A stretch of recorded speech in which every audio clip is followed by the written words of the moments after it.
ஒரு நிமிஷம் இந்த வீடியோவை தள்ளிடாதீங்க. எனக்கு யாருமே இல்லை, நான் அனாதை, என்னை யாருமே பார்த்துக்கல அப்படின்னு நினைக்கக்கூடிய தனிமையில் வாழக்கூடியவங்களுக்காக தான் இந்த காணொளி.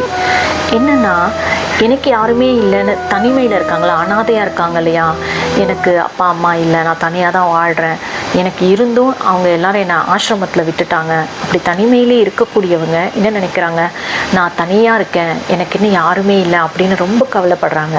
நான் ஒரு விஷயம் சொல்லட்டா, குடும்பமாக இருக்காங்க, அம்மா அப்பா ஆச்சி தாத்தா அப்படி எல்லாரும் இருக்கக்கூடிய அந்த சூழ்நிலையில் கூட சில மனிதர்கள் தனிமையில் தான் இருக்காங்க. உதாரணமாக பெரியவங்களை எடுத்துக்கோங்களேன். வயது முதிர்ந்த காலத்தில் அவங்களால எந்த வேலையும் செய்ய முடியாது, எந்த உதவியும் மற்றவங்களுக்கு செய்ய முடியாது. அந்த குடும்பத்திலேயே அவங்க இருந்தாலும் அவங்க ஒதுக்கப்பட்டவர்களா, அனாதைகளா, தனிமையில் தான் வாழ்க்கையை நடத்திட்டு இருக்காங்க. அதனால் இந்த குடும்பம் இல்லாதவங்களாம் நீங்கள் நினைக்கலாம் மற்றவங்களாம் குடும்பமாக சந்தோஷமாக இருக்காங்க. ஆனால் நீங்களாவது பரவாயில்ல, தனிமையில் இருந்து வாழ்ந்து பழகிட்டீங்க, அதை பழக்கமாக்கிட்டீங்க. ஆனால் கூட்டமாக குடும்பத்திலே இருந்து தனிமையில் இருக்காங்க பாருங்கள், அவங்க நிலையை யோசித்து பாருங்கள். அவங்க இனிமே தான் பழகணும், அவங்க இனிமே தான் கற்றுக்கணும் தனிமையில் இருக்கிறதுக்கு.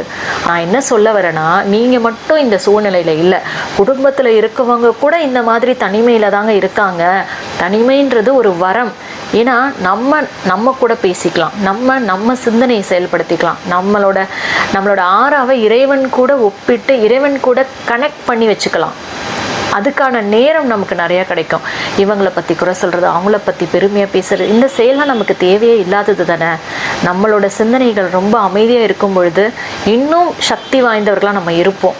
அப்போ தனிமைன்றது ஒரு கஷ்டப்படக்கூடிய நிலை இல்லை, அது நம்மளுடைய பலம் அப்படின்னு நம்ம நினைக்க பழகணும். தனிமை ஒரு வரமாக நம்ம நினச்சிக்கிட்டோன்னா நமக்கும் வாழ்க்கையில் எந்த கஷ்டமும் இல்லை. தனிமையில் இருக்கும்பொழுது தான் நிறைய கவிஞர்கள் புதிய புதிய படைப்புகளை படைச்சிருக்காங்க. தனிமையில் இருக்கும்பொழுது தான் நிறைய சயின்டிஸ்ட் புதிய புதிய கண்டுபிடிப்புகளை கண்டுபிடிச்சிருக்காங்க. அதனால் நான் தனியாக இருக்கேன், எனக்கு யாருமே இல்லை அப்படின்னு கண்டிப்பாக நினைக்காதீங்க. கூட்டமாக இருக்கவங்களில் கூட, கூட்டமாக இருக்காங்கல்ல, அதுலேயும் ஒவ்வொருத்தரையும் நீங்கள் விசாரித்து கேட்டிங்கன்னா, எனக்கு யாருமே இல்லைப்பா, யாரையும் எனக்கு பிடிக்கல அப்படின்னு சொல்லி வெறுப்பாக தான் பேசுவாங்க. அதனால் அந்த இறைவன் இருக்கார் அப்படின்ற நம்பிக்கையோடு அவங்க வாழ்க்கை சக்கரத்தை அழகாக ஓட்டிகிட்டு போங்க.